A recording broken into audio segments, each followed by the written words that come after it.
and potential into performance as we ensure that the dividends of growth reach every farmer, the scheduled caste, the scheduled tribes, the nomads, the youth, the poor, and the women.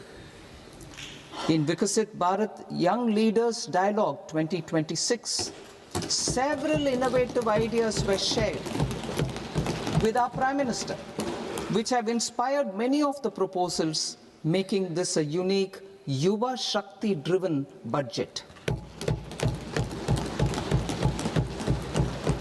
Our government's sankalp is to focus on our poor, underprivileged, and the disadvantaged.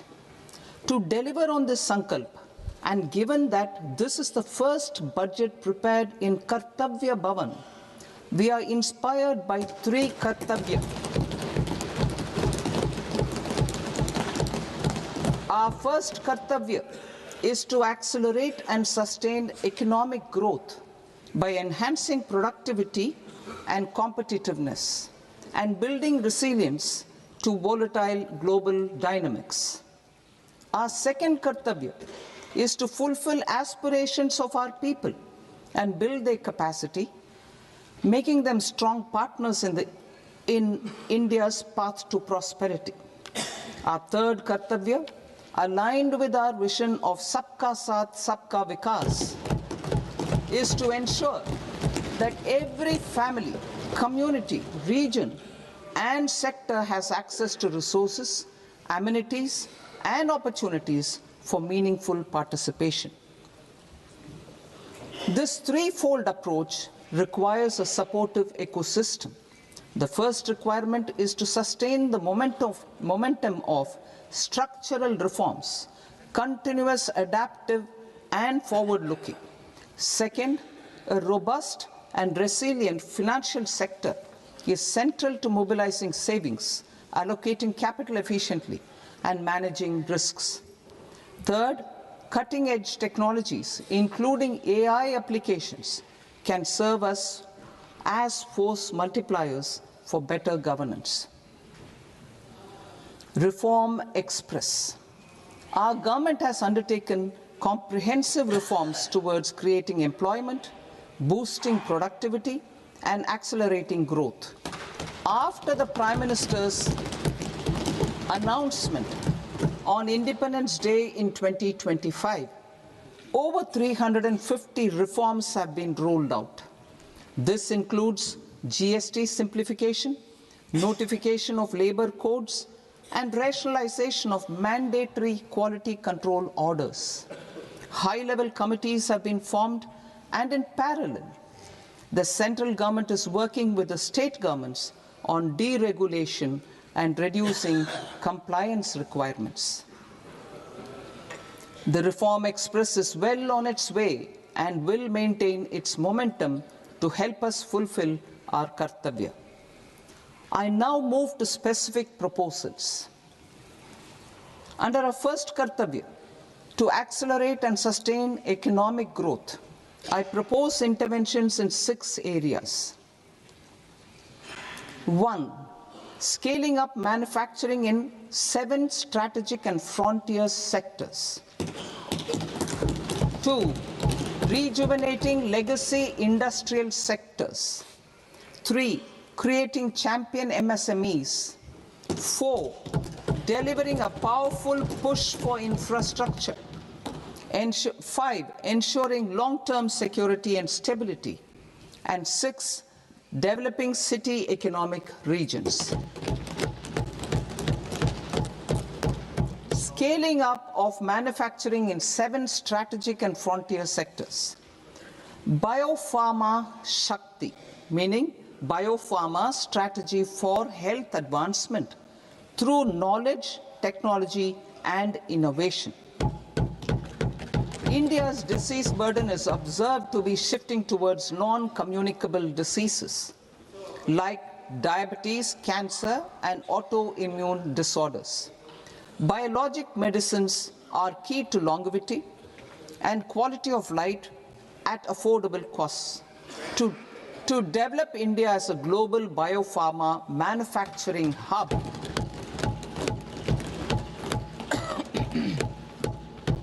I propose the Biopharma Shakti with an outlay of 10,000 crores over the next 5 years. This will build the ecosystem for domestic production of biologics and biosimilars.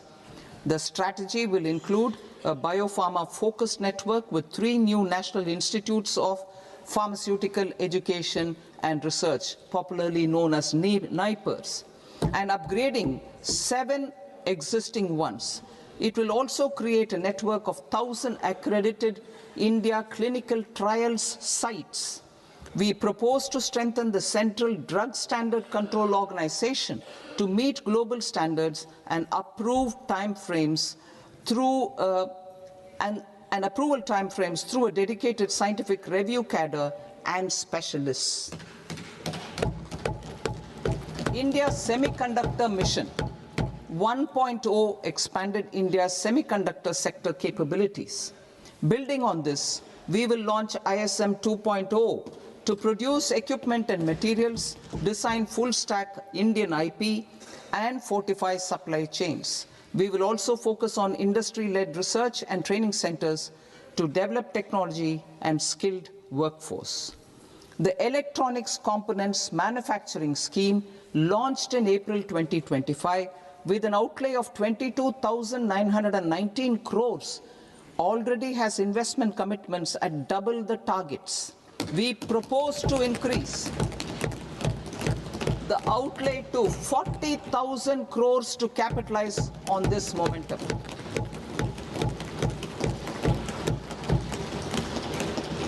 A scheme for rare earth permanent magnets was launched in 2025 November. We now propose to support the mineral-rich states of Odisha, Kerala, Andhra Pradesh, and Tamil Nadu to establish dedicated rare earth corridors to promote mining, processing, research, and manufacturing.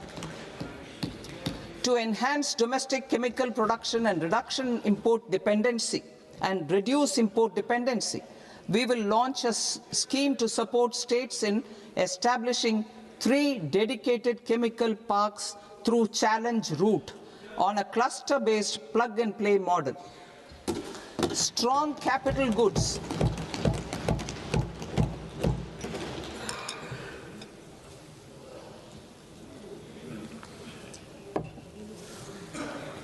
Strong capital goods capability is a determinant of productivity and quality across different sectors. Towards building this capacity, I propose the following. High-tech tool rooms will be established by central public sector enterprises at 2 locations as digitally enabled automated service bureaus that locally design, test, and manufacture high-precision components at scale and at lower cost. 2. A scheme for enhancement of construction and infrastructure equipments will be introduced to strengthen domestic manufacturing of high value and technologically advanced CIE. This can range from lifts in a multi-storied apartment or firefighting equipment in multiplexes, large or small, and to tunnel boring equipments for building metros and high-altitude roads. I also propose a scheme for container manufacturing to create a globally competitive container manufacturing ecosystem with a budgetary allocation of 10,000 crores over a 5-year period. For the labor-intensive textile sector, I propose an integrated program with 5 subparts. 1. The National Fiber Scheme for self-reliance in natural fibers, such as silk, wool, and jute, man-made fibers, and new-age fibers. Textile expansion and employment scheme to modernize traditional clusters with capital support for machinery, technology upgradation, and common testing and certification centers. 3. The National Handloom and Handicraft Program to integrate and strengthen existing schemes and ensure targeted support for weavers and artisans. Tex Eco initiative to promote globally competitive and sustainable textiles and apparels. Samarth 2.0 to modernize the upgrade the textile skilling ecosystem through collaboration with industry and academic institutions. Further, I propose to set up mega textile parks in challenge mode. They can also focus on bringing value addition to technical textiles. I propose to launch the Mahatma Gandhi Gram Swaraj initiative to strengthen khadi, handloom, and handicrafts. This will help in global market linkage and branding. It will streamline and support training, skilling, quality of process, and production. This will benefit our weavers, village industries, one district, one product, ODOP initiative, and also our rural youth. India has the potential to emerge as a global hub for high-quality, affordable sports goods.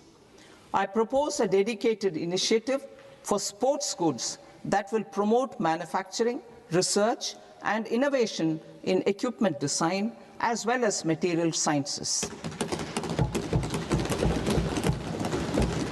Rejuvenation of legacy industrial clusters. I propose to introduce a scheme to revive 200 legacy industrial clusters to improve their cost competitiveness and efficiency through infrastructure and technology upgradation. Creating champion SMEs and supporting micro enterprises. Recognizing MSMEs as a vital engine of growth, I propose a three-pronged approach to help them grow as champions. Equity support. I propose to introduce a dedicated 10,000 crores SME growth fund to create future champions, incentivizing enterprises based on select criteria. I also propose to top up the Self-Reliant India Fund set up in 2021 with 2,000 crores to continue support to micro enterprises and maintain their access to risk capital. Liquidity support. With TREDS, more than 7 lakh crore has been made available to MSMEs. To leverage its full potential, I propose 4 measures. 1. Mandate TREDS as the transaction settlement platform for all purchases from MSMEs by CPSEs, serving as a benchmark for other corporates. 2. Introduce a credit guarantee support mechanism through CGT-MSE for invoice discounting on TREDS platform. 3. Link GEM with TREDS for sharing information with financiers about government purchases from MSMEs, encouraging cheaper and quicker financing. 4. Introduce TREDS receivables as asset-backed securities, helping develop a secondary market, enhancing liquidity and settlement of transactions. Professional support. Government will facilitate professional institutions such as the ICAI, ICSI, ICMAI to design short-term modular courses and practical tools to develop a cadre of corporate mitras, especially in Tier 2 and Tier 3 towns. These accredited para-professionals will help MSMEs meet compliance requirements at affordable costs. Infrastructure. During this past decade, our government has undertaken several initiatives for large-scale enhancement of public infrastructure, including through new financing instruments such as Infrastructure Investment Trust, InvITs, and real estate investment trust REITs, and institutions like NIIF and NABFID. We shall continue to focus on developing infrastructure in cities with over 5 lakh population, that is Tier 2, Tier 3 cities, which have expanded to become growth centers. Public capital expenditure has increased manifold from 2 lakh crore in 2014-15 to an allocation of 11.2 lakh crore in BE 25-26. In this coming year, that is financial year 2026-27, I propose to increase it to 12.2 lakh crores to continue the momentum. To strengthen the confidence of private developers regarding risks during infrastructure development and construction phase, I propose to set up an infrastructure risk guarantee fund to provide prudentially calibrated partial credit guarantee to lenders.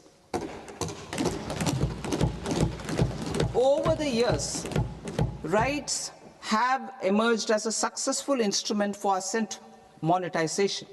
I propose to accelerate recycling of significant real estate assets of the CPSEs through the setting up of dedicated REITs.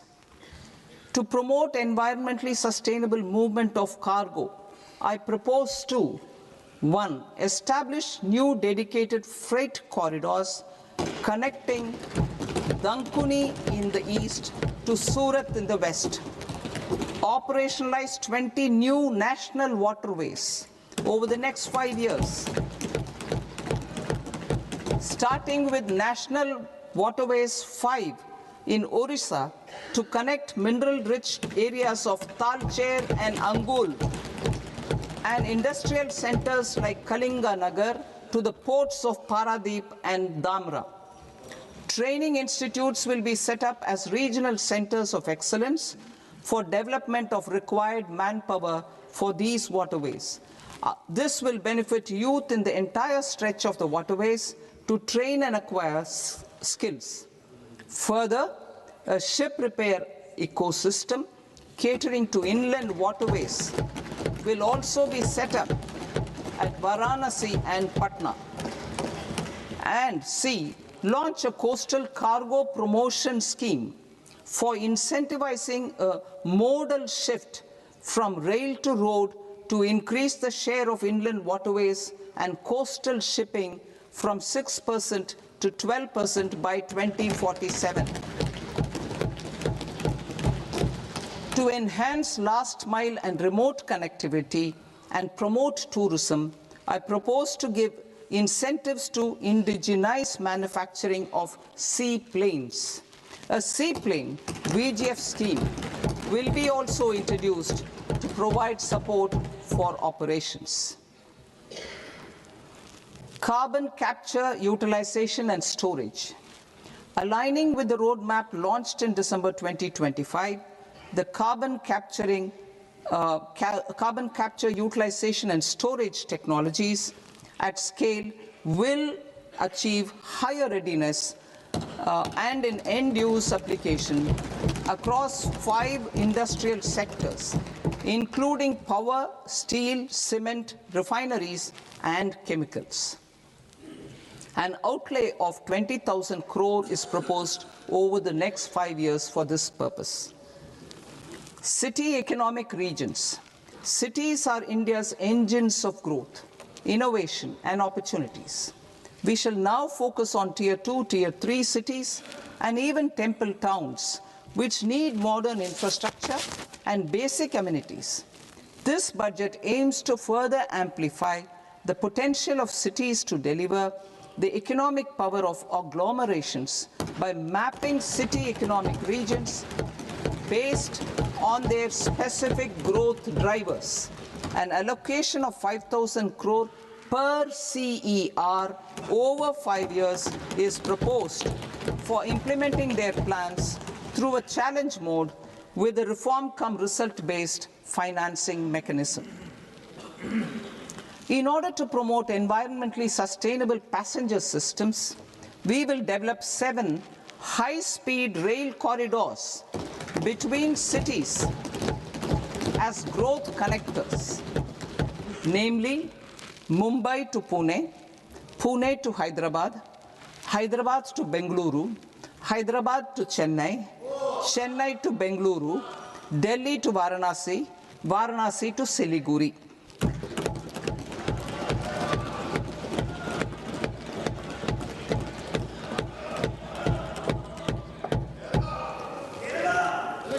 Financial sector.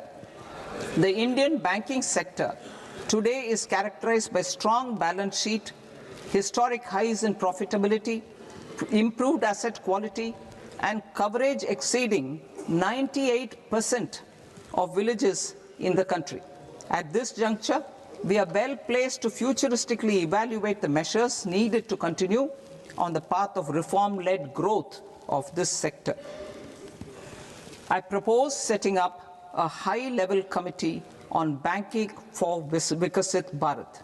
High-level committee on banking for Vikasit Bharat to comprehensively review the sector and align it with India's next phase of growth, while safeguarding financial stability, inclusion, and consumer protection. The vision for NBFCs for Vikasit Bharat has been outlined with clear targets for credit disbursement and technology adoption in order to achieve scale and improve efficiency in the public sector NBFCs. As a first step, it is proposed to restructure the Power Finance Corporation and Rural Electrification Corporation. I propose a comprehensive review of the foreign exchange management non-debt instruments rules to create a more contemporary, user-friendly framework for foreign investments consistent with India's evolving economic priorities. Corporate bond market. I propose to introduce a market-making framework with suitable access to funds and derivatives on corporate bond indices. I also propose to introduce total return swaps on corporate bonds. Municipal bonds. To encourage the issuance of municipal bonds of higher value by larger cities, I propose an incentive of 100 crore rupees for a single bond issuance. 100 crore rupees for a single bond issuance of more than 1,000 crore. The current scheme under Amrit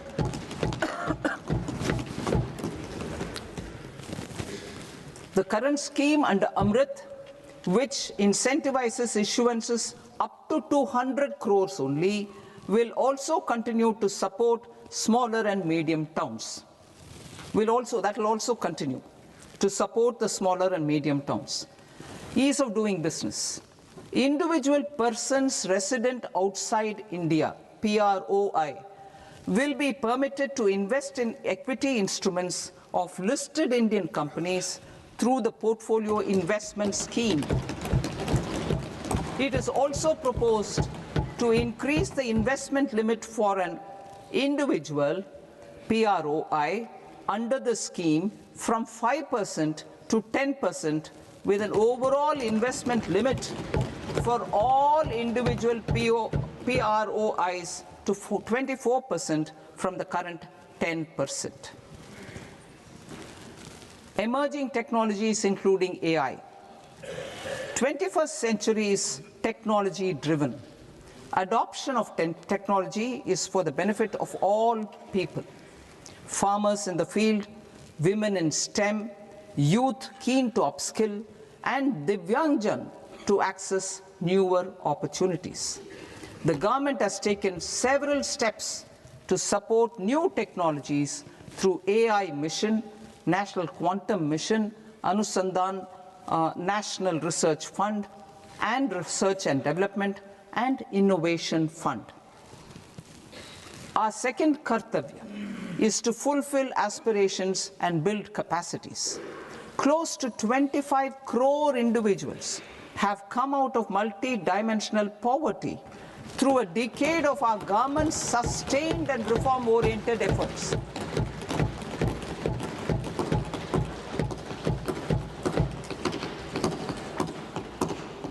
Our government has therefore decided to place a renewed emphasis on the service sector to provide a pathway to fulfilling aspirations of a youthful India with the following measures. I propose to set up a high-powered Education to Employment and Enterprises Standing Committee to recommend measures that focus on services sector as a core driver of Vikasit Bharat. This will make us a global leader in services with a 10% global share by 2047. The committee will prioritize areas to optimize the potential for growth, employment, and exports. They will also assess the impact of emerging technologies, including AI, on jobs and skill requirements and propose measures thereof. To create a range of skilled career pathways, a new range of skilled career pathways for our youth, I propose interventions in the following sectors. Health. Existing institutions for allied health professionals will be upgraded and new AHP institutions established in private and government sectors. This will cover 10 selected disciplines, including optometry, radiology, anesthesia, OT technology, applied psychology, and behavioral health, and add 1 lakh AHPs over the next 5 years. A strong care system covering geriatric and allied care services will be built. A variety of NSQF-aligned programs will be developed to train multi-skilled caregivers, combining core care and allied skills such as wellness, yoga, and operation of medical assistive devices. In the coming year, 1.5 lakh caregivers will be trained.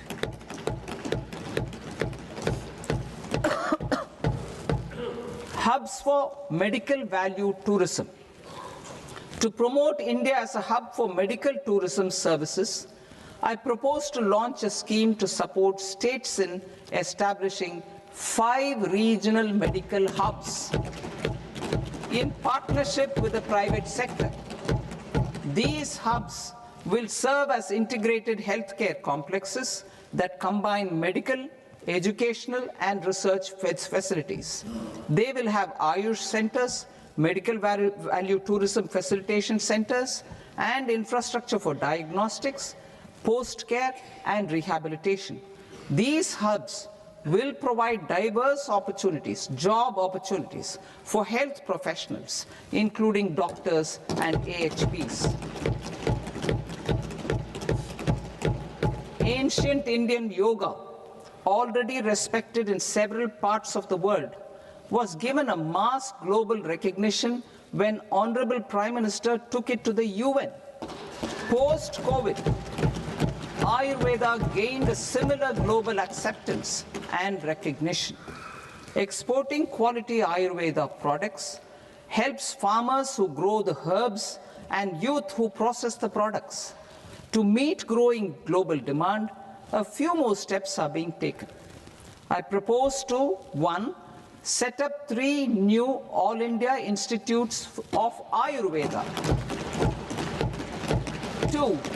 Upgrade Ayush pharmacies and drug testing labs for higher standards of certification ecosystem and make available more skilled personnel. 3. Upgrade the WHO Global Traditional Medicine Center in Jamnagar to bolster evidence-based research, training, and awareness for traditional medicine. Animal husbandry. Livestock contributes to close to 16% of farm income, including of poor and marginal households. To scale up availability of veterinary professionals by more than 20,000, I propose to roll out a loan-linked capital subsidy support scheme for establishment of veterinary and para-veterinary colleges, veterinary hospitals, diagnostic laboratories, and breeding facilities in private sector. Collaboration between Indian and foreign institutions will also be facilitated. Orange economy. India's animation, visual effects, gaming and comics sector, ABGC sector, is a growing industry projected to require 2 million professionals by 2030. I propose to support the Indian Institute of Creative Technologies, Mumbai, in setting up ABGC content creator labs in 15,000 secondary schools all over the country and 500 colleges. The Indian design industry is expanding rapidly, and yet there is a shortage of Indian designers. I propose to establish, through Challenge Route, a new National Institute of Design to boost design education and development in the eastern region of India. Education. Our government will support states through Challenge Route in creating 5 university townships in the vicinity of major industrial and logistics corridors. These planned academic zones will host multiple universities, colleges, and research institutions, skill centers, and residential complexes. In higher education, STEM institutions, prolonged hours of study and laboratory work pose some challenges for girl students. Through VGF, Viability Gap Funding and capital support, one girls' hostel will be established in every district.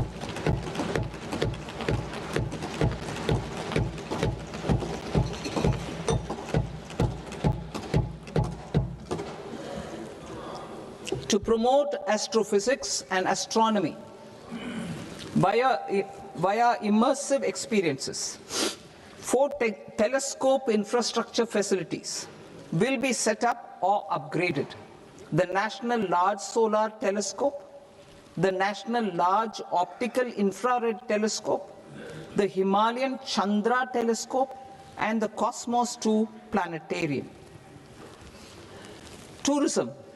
The tourism sector has the potential to play a large role in the employment generation, forex earnings, and expanding the local economy. I propose to set up a National Institute of Hospitality by upgrading the existing National Council for Hotel Management and Catering Technology. It will function as a bridge between academia, industry, and government. I also propose a pilot scheme for upskilling 10,000 guides in 20 iconic tourist sites through a standardized, high-quality, 12-week training course in hybrid mode in collaboration with the Indian Institute of Management.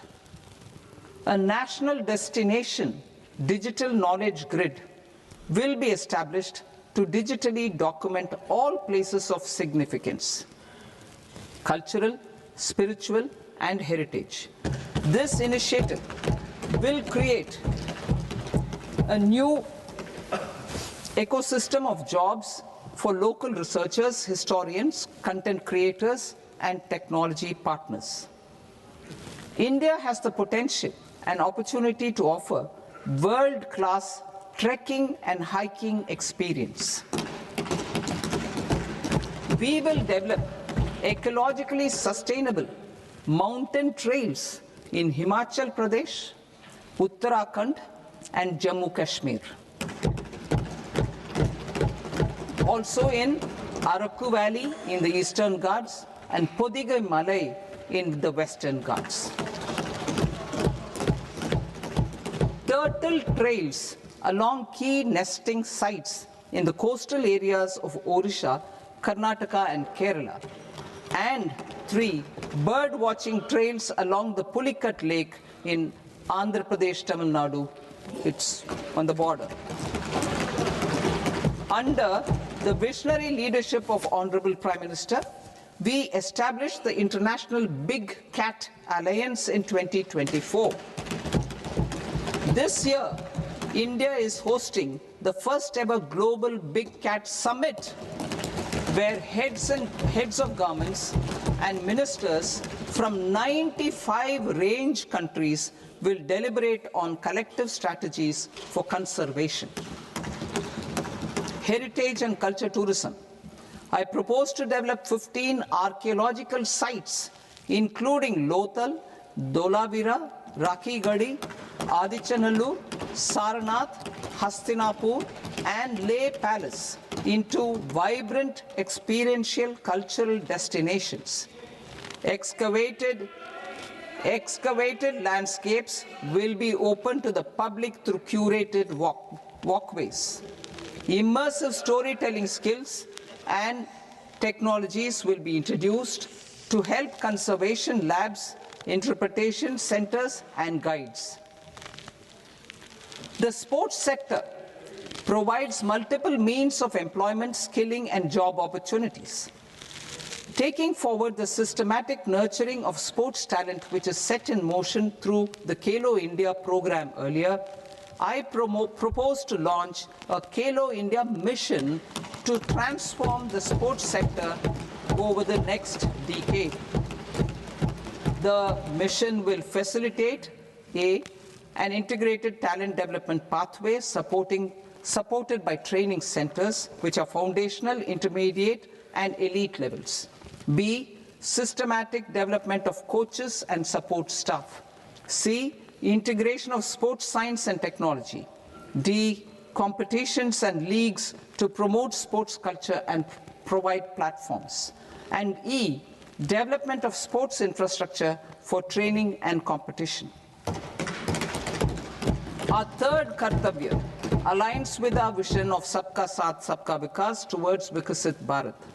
This requires targeted efforts for 1, increasing farmer incomes through productivity enhancement and entrepreneurship, with special attention to small and marginal farmers. B, empowering Divyangjan through access to livelihood opportunities, training, and high-quality assistive devices. C, empowering the vulnerable to access mental health and trauma care. D, focus on the Purvodaya states and the Northeast region to accelerate development and employment opportunities. Fisheries. We will undertake initiatives for integrated development of 500 reservoirs and Amrit Sarovars. 2, strengthen the fisheries value chain in coastal areas and enable market linkages involving startups and women-led groups together with fish farmer producer organizations. Animal husbandry. To provide quality employment opportunities in rural and peri-urban areas, we will support the animal husbandry sector in entrepreneurship development through A, credit-linked subsidy program, B, scaling up and modernization of livestock enterprises, C, enhanced creation of livestock, dairy, and poultry enhanced creation of livestock, dairy, and poultry-focused integrated value chains, and D, encourage creation of livestock farmer-producer organizations. High-value agriculture. To diversify farm outputs, increase productivity, enhance farmers' incomes, and create new employment opportunities, we will support high-value crops such as coconut, sandalwood, cocoa, cashew, in the coastal areas, agar trees in northeast, and nuts such as almonds, walnuts, and pine nuts in our hilly regions. These, all of them, will be supported. India is the world's largest producer of coconuts. About 30 million people, including nearly 10 million farmers, depend on coconuts for their livelihood. To further enhance competitiveness in coconut production, I propose a coconut promotion scheme to increase production and enhance productivity through various interventions, including replacing and non-productive trees with new saplings or plants or varieties in major coconut growing states. A dedicated program is proposed for Indian cashew and cocoa to make India self-reliant in raw cashew and coconut production and processing, enhance export competitiveness, and transform Indian cashew and Indian cocoa into premium global brands by 2030. Sandalwood. Sandalwood is closely linked to India's social and cultural heritage. Our government will partner with state governments to promote focused cultivation and post-harvest processing to restore the glory of the Indian sandalwood ecosystem, to rejuvenate old, low-yielding orchards, and expand high-density cultivation of walnuts, almonds, and pine nuts. We will support a dedicated program to enhance farmer incomes and in bringing value addition by engaging youth. Bharat Vistar, that is virtually integrated system to access agricultural resources. I propose to launch Bharat Vistar, a multilingual AI tool that shall integrate the AgriStack portals and the ICAR package on agricultural practices with AI systems. This will enhance farm productivity, enable better decisions for farmers, and reduce risk by providing customized advisory support. She Marts for rural women-led enterprises. Building on the success of Lakpati Didi program, I propose to help women take the next step from credit-linked livelihoods to being owners of enterprises. Self-help entrepreneur, She Marts will be set up as community-owned retail outlets within the cluster-level federations through enhanced and innovative financing instruments. Empowering Divyangjan. Divyangjan Kaushal Yojana. Information technology, AVGC sectors, hospitality and food and beverages sectors often offer task-oriented and process-driven roles which are suitable for Divyangjan. We will ensure dignified livelihood opportunities through industry-relevant and customized training specific to each Divyangjan group. Divyang Sahara Yojana. Timely access to high-quality assistive devices for all eligible Divyangjan is a fundamental need. I propose to 1. Support the Artificial Limbs Manufacturing Corporation of India, ALIMCO, to set up and to scale up production of assistive devices, invest in R&D and AI integration, strengthen PM Divyasha Kendras, and support setting up of assistive technology marts as modern retail style centers where Divyangjan and senior citizens can see, try, and purchase assistive products. Reaffirming our commitment to mental health and trauma care.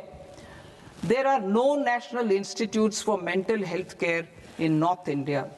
We will therefore set up a NIMHANS 2 and also upgrade national mental health institutes in Ranchi and in Tezpur as regional apex institutions. Emergencies expose families, particularly the poor and vulnerable, to unexpected expenditure. We will strengthen and increase these capacities by 50% in district hospitals by establishing emergency and trauma care centers. Focus on Purvodaya states and northeastern regions. Purvodaya, I propose the development of an integrated East Coast industrial corridor with a well-connected node at Durgapur, creation of 5 tourism destinations in 5 Purvodaya states, and the provision of 4,000 e-buses. Buddhist sites in northeastern region. The northeastern region is a civilizational confluence of Theravada and Mahayana or Vajrayana traditions. I propose to launch a scheme for development of Buddhist circuits in Arunachal Pradesh, Sikkim, Assam, Manipur, Mizoram, and Tripura. The scheme will cover preservation of temples and monasteries, pilgrimage interpretation centers, connectivity, and pilgrim amenities. 16th Finance Commission. On 17th November 2025, the 16th Finance Commission submitted its report to the President. As mandated under Article 281 of the Constitution, the government is to lay the report along with the explanatory memorandum on the action taken report on the recommendations of the Commission in Parliament, which, Sir, Honourable Speaker, you've allowed me to do at the commencement of this session. The government has accepted the recommendation of the Commission to retain the vertical share of devolution at 41%. As recommended by the Commission, I have provided 1.4 lakh crores of rupees to the states for the year 2026-2027 as Finance Commission grants. These include rural and urban local body and disaster management grants. Fiscal consolidation. Government has been delivering on our fiscal commitments consistently without compromising on social needs.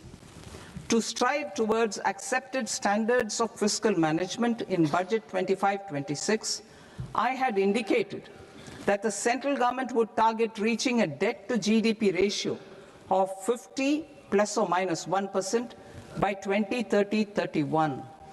In line with this, the debt to GDP ratio is estimated to be 55.6% of GDP in BE 26-27.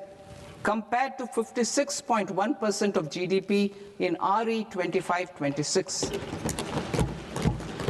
A declining debt to GDP ratio will gradually free up resources for priority sector lending and expenditure by reducing the outgo on interest payments. One of the main operational instruments for debt targeting is the fiscal deficit. I am happy to inform this august House that I fulfilled my commitment made in 2021-2022 to reduce fiscal deficit below 4.5% of GDP by 25-26. In RE 25-26, the fiscal deficit has been estimated at par with BE of 2025-26 at 4.4% of GDP. In line with the new fiscal prudence path of debt consolidation, the fiscal deficit in BE 26-27 is estimated to be 4.3% of the GDP.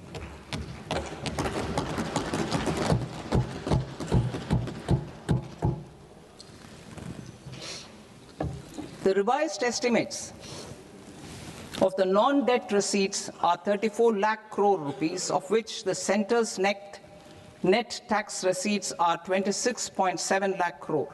The revised estimate of the total expenditure is 49.6 lakh crore rupees, of which the capital expenditure is about 11 lakh crores. Budget estimates 2026 to 2027. Coming to 26-27, the non-debt receipts and the total expenditure are estimated as 36.5 lakh crore and 53.5 lakh crore respectively. The centre's net tax receipts are estimated at 28.7 lakh crore rupees. To finance the fiscal deficit, the net market borrowings from dated securities are estimated at 11.7 lakh crore rupees. The balance financing is expected to come from small savings and other sources. The gross market borrowings are estimated at 17.2 lakh crore rupees. I'll now move to Part B. Part B, direct taxes.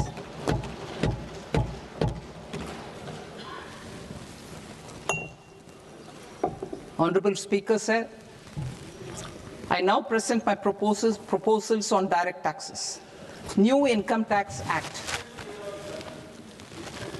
In July 2024, I announced a comprehensive review of the Income Tax Act 1961. This was completed in a record time, and the Income Tax Act 2025 will come into effect from 1st April 2026.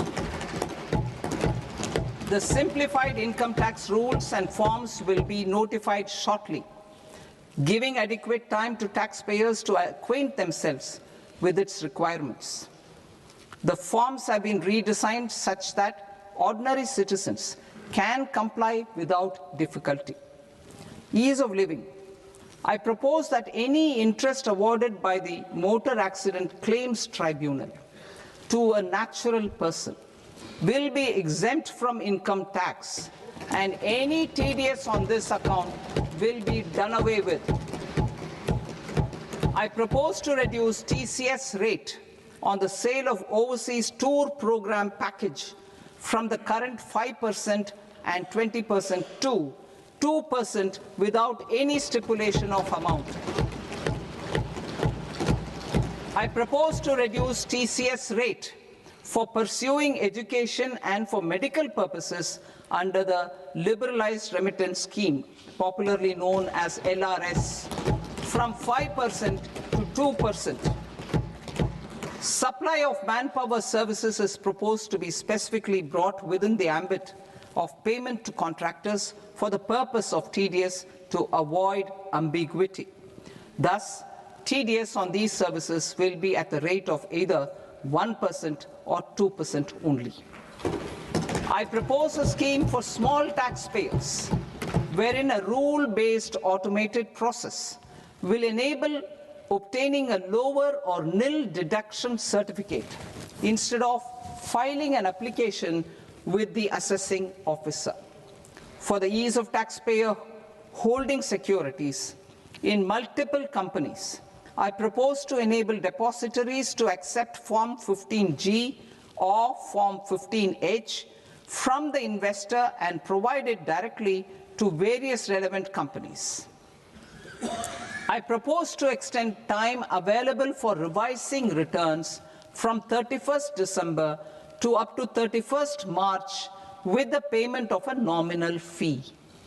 I also propose to stagger the timeline for filing of tax returns. Individuals with ITR 1 and ITR 2 returns will continue to file till 31st July, and non-audit business cases or trusts are proposed to be allowed time till 31st August. TDS on sale of immovable property by a non-resident is proposed to be deducted and deposited through resident buyers and his or her PAN-based challan instead of requiring a TAN, which is a temporary accounting number. To address practical issues of small taxpayers like students, young professionals, tech employees, relocated NRIs, and such others, I propose to introduce a one-time 6-month foreign asset disclosure scheme for these taxpayers to disclose income or assets below a certain size. This scheme would be applicable for two categories of taxpayers, namely A, who did not disclose their overseas income or assets, and B, who disclosed their overseas income and or paid due tax but could not declare the asset acquired. For category A, the limit of undisclosed income or asset is proposed to be up to 1 crore rupees. They need to pay 30% of fair market value of asset or 30% of undisclosed income as tax and 30% as additional income tax in lieu of penalty, and would thereby get immunity from prosecution. For category B, asset value is proposed to be up to 5 crore rupees. Here, immunity from both penalty and prosecution will be available with a payment of fee of 1 lakh rupees. Rationalizing penalty and prosecution. Multiplicity of proceedings are hindrance to the ease of doing business. I propose to integrate assessment and penalty proceedings by way of a common order for both. There will be no interest liability on the taxpayer on the penalty amount for the period of appeal before the first appellate authority, irrespective of the outcome of appeal process. Further, quantum of prepayment is being reduced from 20% to 10% and will continue to be calculated only on core tax demand. As an additional measure for reducing litigation, I propose to allow taxpayers to update their returns even after reassessment proceedings have been initiated, and an additional 10% tax rate over and above the rate applicable for the relevant year. The assessing officer will then use only this updated return in his proceedings. There is already a framework for immunity from penalty and prosecution in the cases of underreporting. I propose to apply this framework for immunity to misreporting too. However, in such a case, the taxpayer will need to pay 100% of the tax amount as an additional income tax over and above the tax and interest due. Penalties for certain technical defaults, such as failure to get accounts audited, non-furnishing of transfer pricing audit report, and default in furnishing statement for financial transactions, are proposed to be converted into fee.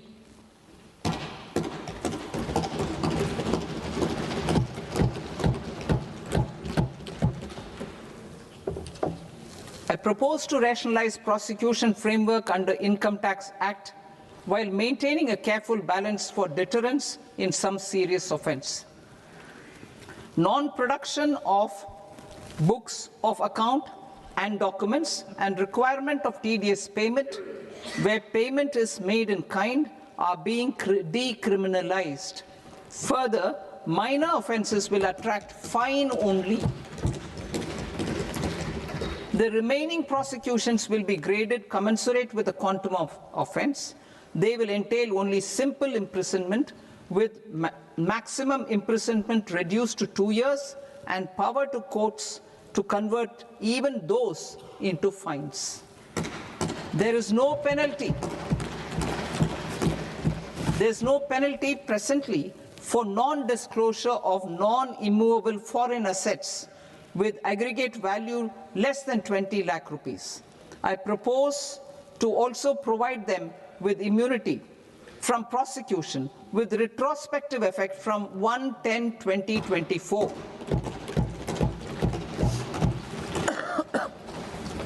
Cooperatives. Deduction is already allowed to a primary cooperative society engaged in supplying milk, oilseeds, fruits or vegetables raised or grown by its members. I propose to extend this deduction to also include supply of cattle feed and cotton seed produced by its members. I propose to allow inter-cooperative society dividend income as deduction under the new tax regime to the extent it is further distributed to its members. I further propose to allow exemption for a period of 3 years to dividend income received by a notified national cooperative federation on their investments made in companies up to 31/1/2026. This exemption would be allowed only for dividends further distributed to its member cooperatives. Supporting IT sector as India's growth engine. India is a global leader in software development services, IT-enabled services, knowledge process outsourcing services, and contract R&D services relating to software development. These businesses and their segments are quite interconnected with each other. All these services are proposed to be clubbed under a single category of information technology services with a common safe harbor margin of 15.5% applicable to all. The threshold for availing safe harbor for IT services is being enhanced substantially from 300 crore rupees to 2,000 crore rupees. Safe harbor for IT services shall be approved by an automated rule-driven process without any need for tax officer to examine and accept the application. Once applied by an IT services company, the same safe harbor can be continued for a period of 5 years at a stretch at its choice. For IT services companies who want to conclude advanced pricing agreement, APA, I propose to fast-track unilateral APA process for IT services and endeavor to conclude it within a period of 2 years. The period of 2 years can be extended by a further period of 6 months on taxpayers' request. I propose to extend the facility of modified returns available to the entity entering APA to its associated entities also. Attracting global business and investment. Recognizing the need to enable critical infrastructure and boost investment in data centers, I propose to provide tax holiday till 2047 to any foreign company that provides cloud services to customers globally by using data center services from India. It will, however, need to provide services to Indian customers through an Indian reseller entity. I also propose to provide a safe harbor of 15% on cost in case the company providing data center services from India is a related entity. To harness the efficiency of just-in-time logistics for electronic manufacturing, I propose to provide safe harbor to non-residents for component warehousing in a bonded warehouse at a profit margin of 2% of the invoice value.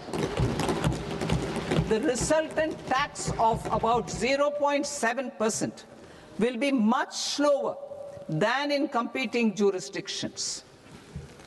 To provide fillip to toll manufacturing in India, I propose to provide exemption from income tax for 5 years to any non-resident who provides capital goods, equipment, or tooling to any toll manufacturer in a bonded zone.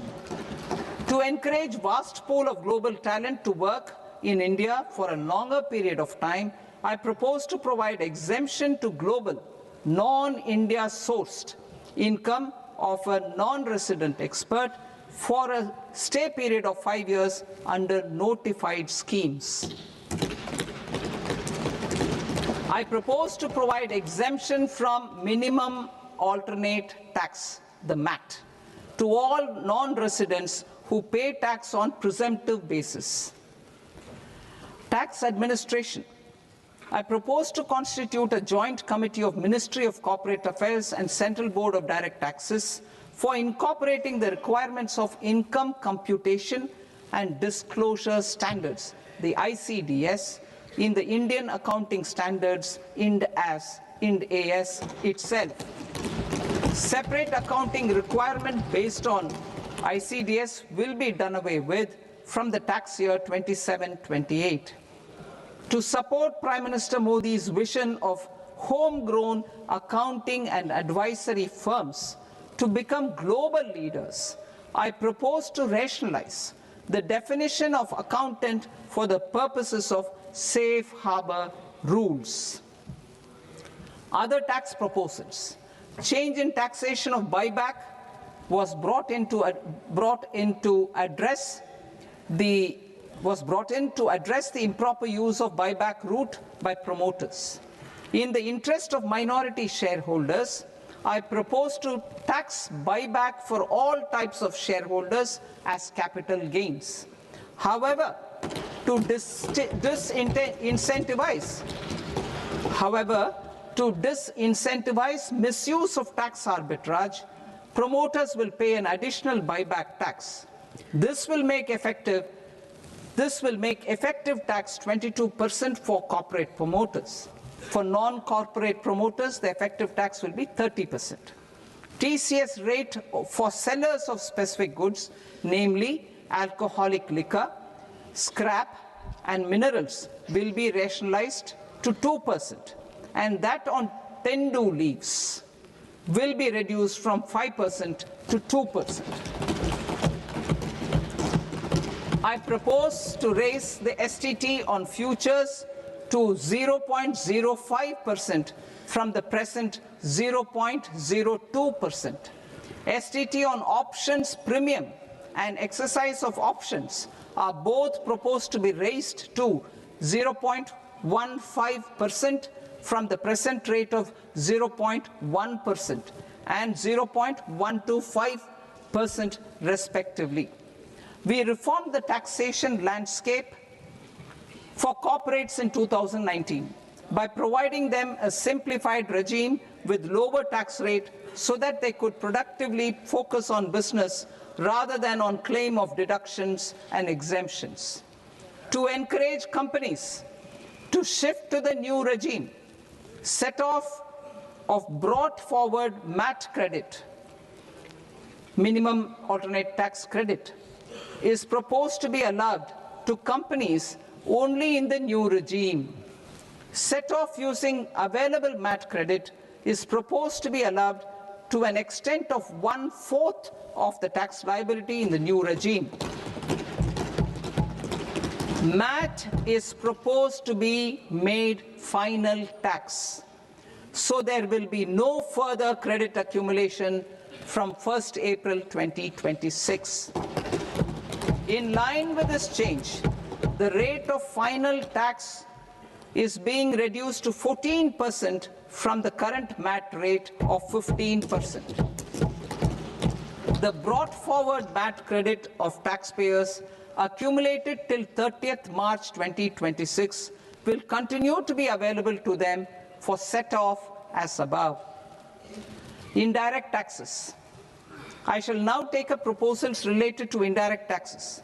My proposals for customs and central excise aim to further simplify the tariff structure, support domestic manufacturing, promote export competitiveness, and correct inversion in duty.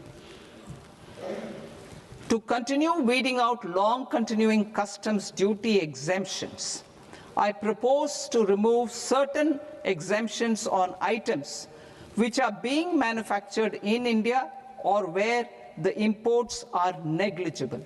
Similarly, to further simplify the process of ascertaining the rate of duty applicable on a particular item, I propose to incorporate certain effective rates in various customs notifications to the tariff schedule itself.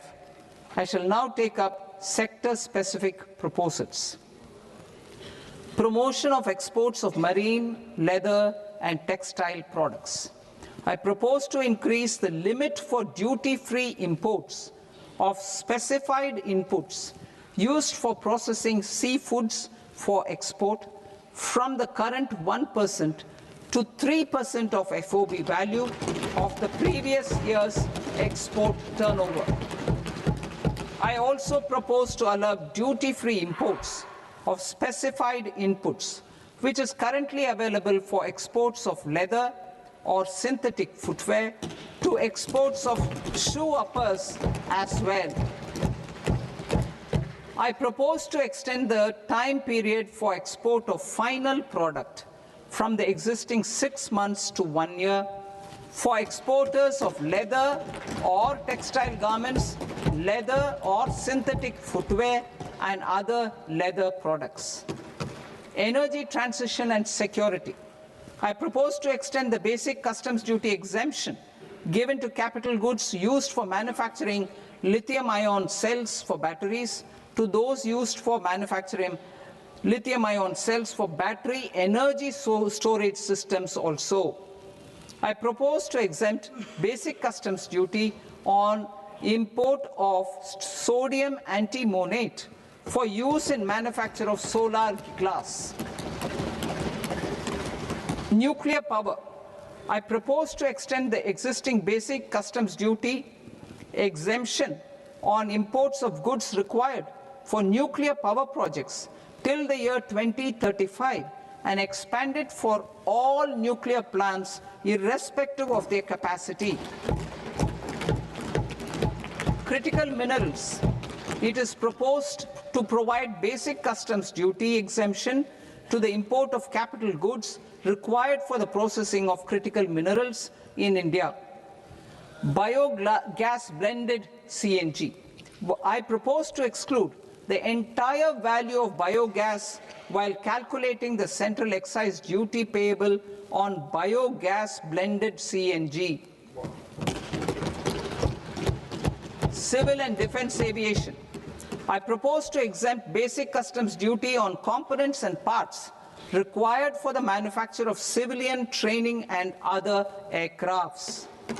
It is proposed to exempt basic customs duty on raw materials imported for the manufacture of parts of aircraft to be used in maintenance, repair, or overall requirements by units in the defense sector.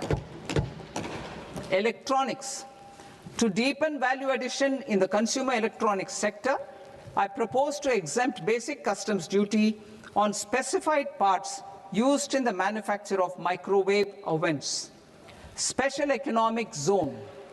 To address the concerns arising about utilization of capacity by manufacturing units in the special economic zones due to global trade disruptions, I propose as a special one-time measure to facilitate sales by eligible manufacturing units in SEZs to the domestic tariff area at concessional rates of duty. The quantity of such sales will be limited to a prescribed proportion of their exports. Necessary regulatory changes will be undertaken to operationalize the measures while ensuring level playing field for the units working in the DTA. Ease of living. To rationalize the customs duty structure for goods imported for personal use, I propose to reduce the tariff rate on all dutiable goods imported for personal use from 20% to 10%. To provide relief to patients, particularly those suffering from cancer, I propose to exempt basic customs duty on 17 drugs or medicines.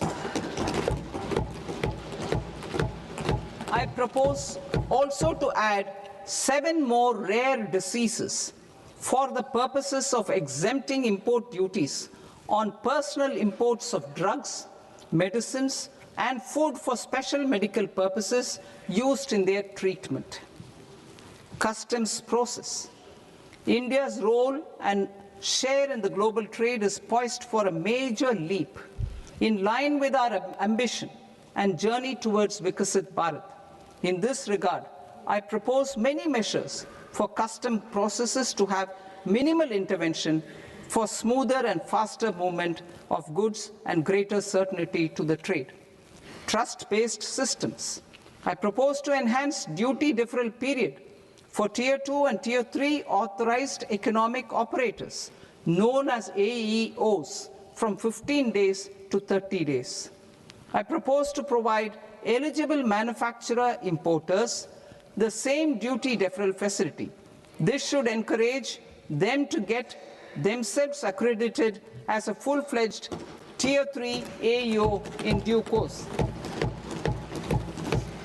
To provide greater certainty and for better business planning, I propose to extend validity period of advance ruling binding on customs from the present 3 years to 5 years. In the spirit of the whole of government approach,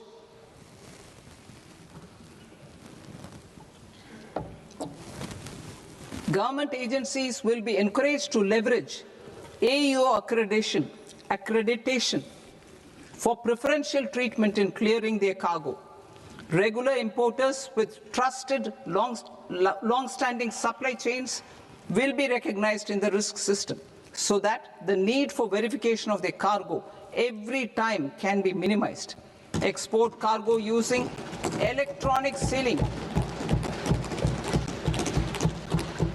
Export cargo using electronic sealing will be provided through clearance from the factory premises to the ship. For import of goods not needing any compliance, filing of bill of entry by a trusted importer and arrival of goods will automatically notify customs for completing their clearance formalities. This will enable goods to be released immediately on arrival. The customs warehouse framework will be transformed into a warehouse operator-centric system with a self-declarations, electronic tracking, and risk-based audit.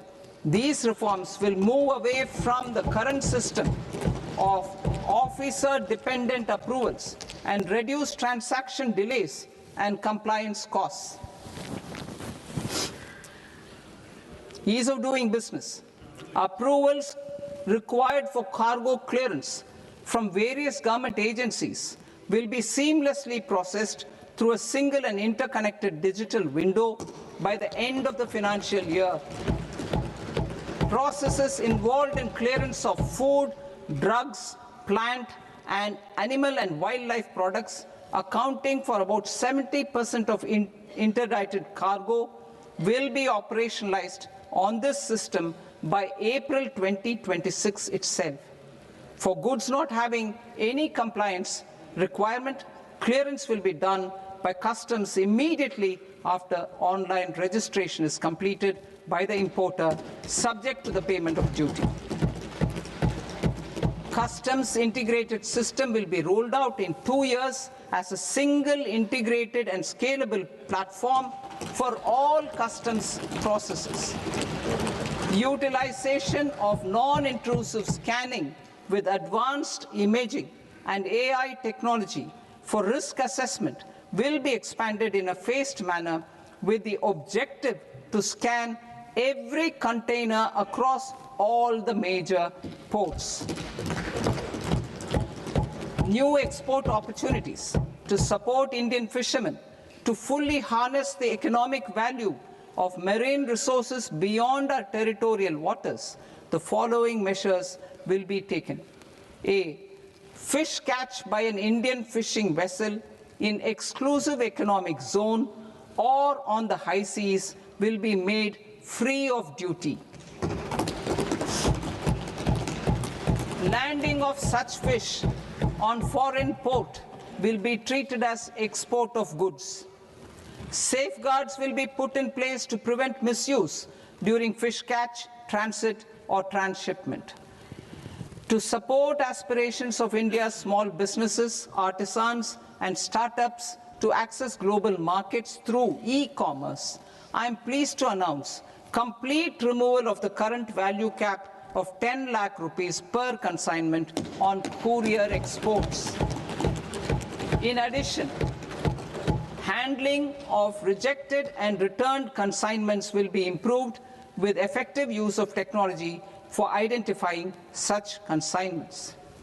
I propose to revise provisions governing baggage clearance during international travel to address genuine concerns of passengers. The revised rules will enhance duty-free allowances in line with the present-day travel realities and provide clarity in temporary carriage of goods brought in or taken out. There are honest taxpayers who are willing to settle disputes by paying all their dues, but they get deterred due to negative connotation associated with penalty. They will now be able to close cases by paying an additional amount in lieu of penalty.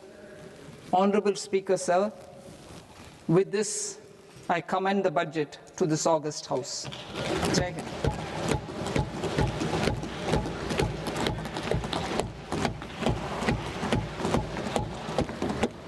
One and a half hours.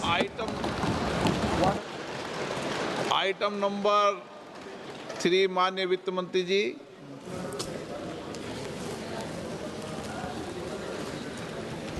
Item number 2, sir. 3.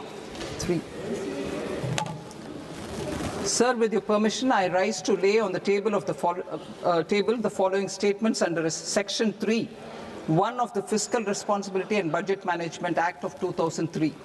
Medium-term fiscal policy, fiscal policy strategy statement, and macroeconomic framework statement. Item number 4, माननीय वित्त मंत्री जी। Sir, with your permission, I move for leave to introduce the Finance Bill 2026. प्रश्न ये कि विधेयक को पुनर्स्थापित करने की अनुमति प्रदान की जाए। जो सदस्य इस पक्ष में हाँ गए, जो सदस्य विरोध में ना गए, मेरे विचार में निर्णय हाँ वालों के पक्ष में हाँ वालों के पक्ष में अनुमति प्रदान की जाती है। माननीय मंत्री जी, अब विधेयक पूरे स्थापित करें। Sir, I introduce the bill. माननीय सदस्यगण, आपको सूचित किया जाता है कि माननीय वित्त मंत्री जी के बजट भाषण की कॉपी पब्लिकेशन काउंटर पर ली जाती है। बजट भाषण और बजट से संबंधित दस्तावेज आपके मोबाइल फोन और मेंबर पोर्टल्स पर ही उपलब्ध है। सभा की कार्रवाई कल सोमवार दिनांक 2 फरवरी 2026 को प्राप्त 11 बजे तक के लिए स्थगित की जाती है।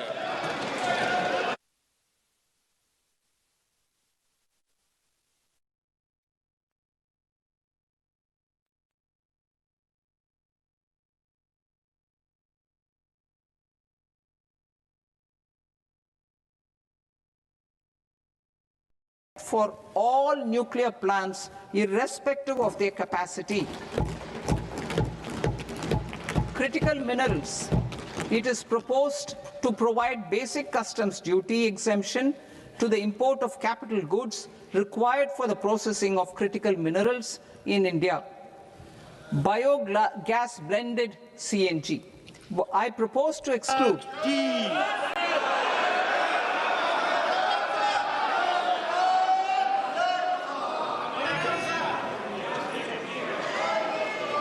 Item number 1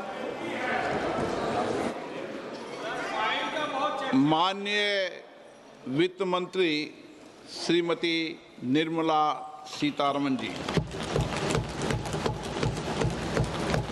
item number 1। Sir, with your permission, I rise to lay on the table a copy each of the following papers, Hindi and English versions, under Article 281 of the Constitution, Report for 2026 to 2031, Volume 1, Main Report of the 16th Finance Commission. 2. Report for 2026-2031, Volume 2, Annexures of the 16th Finance Commission. Number 3. Explanatory memorandum as to the action taken on the recommendations contained in the above report.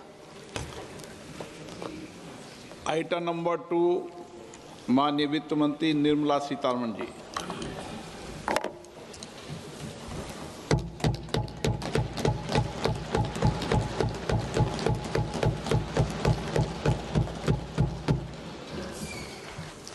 Honorable Speaker, sir, on the sacred occasion of Magh Purnima and the birth anniversary of Guru Ravidas, I present the budget for the year 2026-2027. Since we assumed office 12 years ago, India's economic trajectory has been marked by stability, fiscal discipline, sustained growth, and moderate inflation. This is the result of conscious choices we have made, even in times heightened uncertainty and disruption. Our government, led by Honorable Prime Minister Modi, has decisively and consistently chosen action over ambivalence, reform over rhetoric, and people over populism. We have pursued far-reaching structural reforms, fiscal prudence and monetary stability, whilst maintaining a strong thrust on public investment. Keeping Atmanirbharta as a lodestar, we have built domestic manufacturing capacity, energy security, and reduced critical import dependencies. Simultaneously, we have ensured that citizens benefit from every action of the government, undertaking reforms to support employment generation, agricultural productivity, household purchasing power, and universal services to people. These measures have delivered a high growth rate of around 7% and helped us make substantial strides in poverty reduction and improvement in the lives of our people. Today, we face an external environment in which trade and multilateralism are imperiled and access to resources and supply chains are disrupted. New technologies are transforming production systems while sharply increasing demands on water, energy, and critical minerals. India will continue to take confident steps towards Vikasit Bharat, balancing ambition with inclusion. As a growing economy with expanding trade and capital needs, India must also remain deeply integrated with global markets, exporting more and attracting stable long-term investment. As I begin Part A, I want to express my gratitude to the people for standing firmly with us as we forge our way together towards becoming one of the largest economies of the world.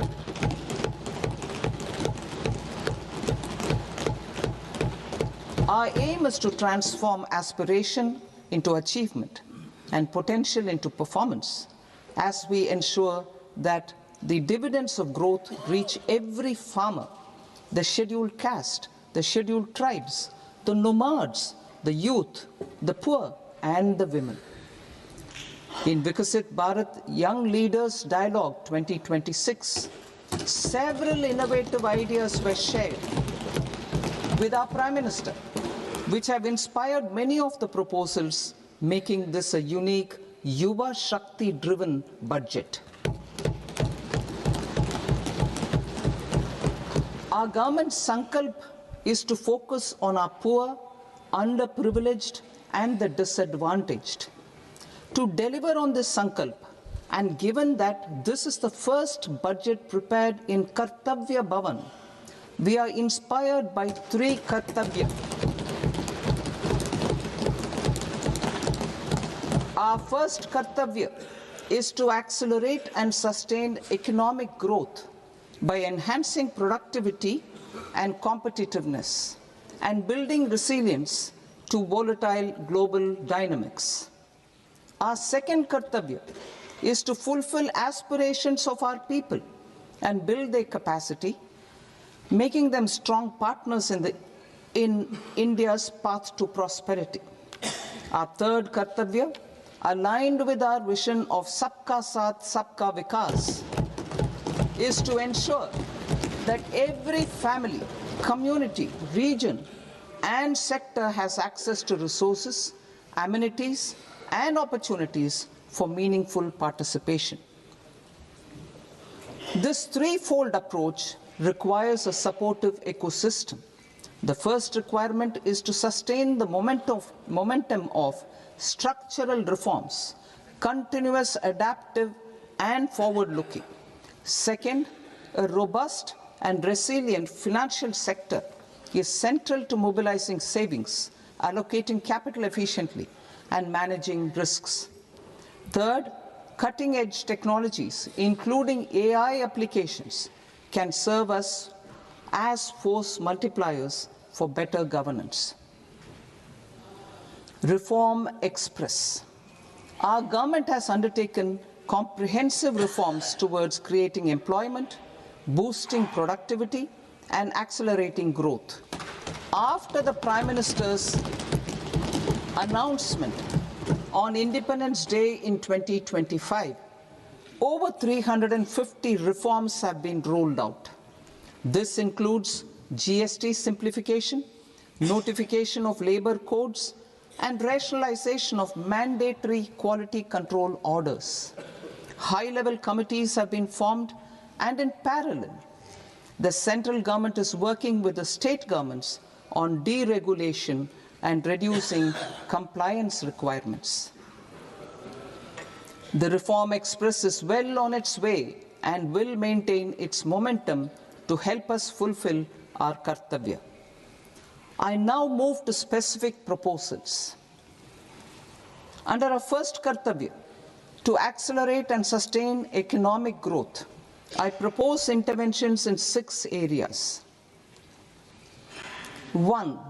Scaling up manufacturing in 7 strategic and frontier sectors. 2. Rejuvenating legacy industrial sectors.